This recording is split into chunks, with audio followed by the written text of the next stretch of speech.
అందరికీ నమస్కారం. నా పేరు బాంధవి. నేను కేకేఆర్ గౌతమ్ స్కూల్లో 9వ తరగతి చదువుతున్నాను. ప్రస్తుత రోజుల్లో ప్రపంచవ్యాప్తంగా చర్చనీయాంశం విద్యార్థిపై చరవాణి అనగా సెల్ ఫోన్ ప్రభావం. చరవాణి అనగా సెల్ ఫోన్ను మనిషి అవసరాలు తీర్చడం కోసం, కొన్ని పనులు సులభంగా చేయడం కోసం స్వయంగా తన తెలివితేటలతో తాను తయారు చేసుకున్న ఎలక్ట్రానిక్ మాధ్యమం సెల్ ఫోన్. విచిత్రం ఏమిటంటే సెల్ ఫోన్ మానవ నిర్మితం అయినప్పటికీ అది మానవులనే తన బానిసలుగా, అది లేనిదే మన జీవితం శూన్యం, అంతా అగమ్య గోచరం అనేటట్లు ఎదిగింది. ఒకప్పుడు సెల్ ఫోన్ అంటే కేవలం సమాచార మాధ్యమం, సంభాషణకు మాత్రమే ఉపయోగించేవారు. కానీ కాలం మారే కొద్దీ అనేక రూపాంతరాలు చెందుతూ అనేక సత్ప్రయోజనాలతో పాటు దుష్ప్రభావాలను చూపుతుంది. మన చేతిలో సెల్ ఫోన్ ఉండాలి, కానీ మన జీవితం దాని చేతిలో ఉండకూడదు.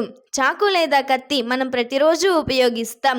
చాకు వలన ఎంత ప్రయోజకరమో అంత ప్రమాదకరం కూడా. చాకును జాగ్రత్తగా ఉపయోగిస్తే ఎన్నో లాభాలు ఉన్నాయి. అదే చాకుతో అజాగ్రత్తగా ఉంటే మన ప్రాణాలను కూడా తీస్తుంది. సెల్ ఫోన్ కూడా అంతే. మన అవసరాలు, సామాజిక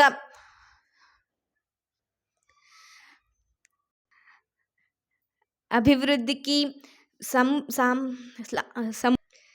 జ్ఞాన సముపార్జన కొరకు, ప్రాపంచిక సమాచార సేకరణకు, మంచి విషయాల కొరకు ఉపయోగిస్తే అది మనకు సత్ఫలితాలను ఇవ్వడమే కాక మన బంగారు భవిష్యత్తు బాటల్లో దోహదకారిగా సహకరిస్తుంది.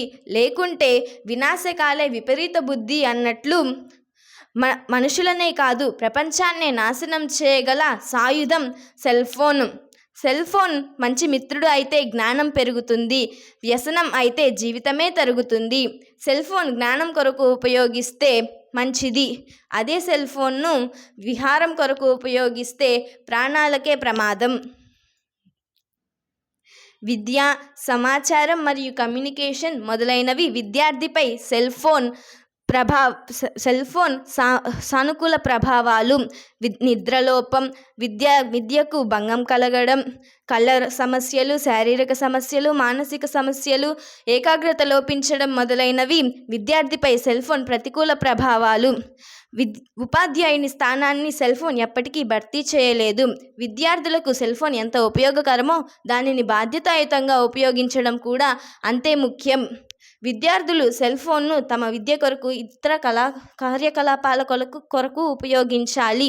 అప్పుడే బంగారు భవిష్యత్తును నిర్మించుకోవచ్చు. ధన్యవాదాలు.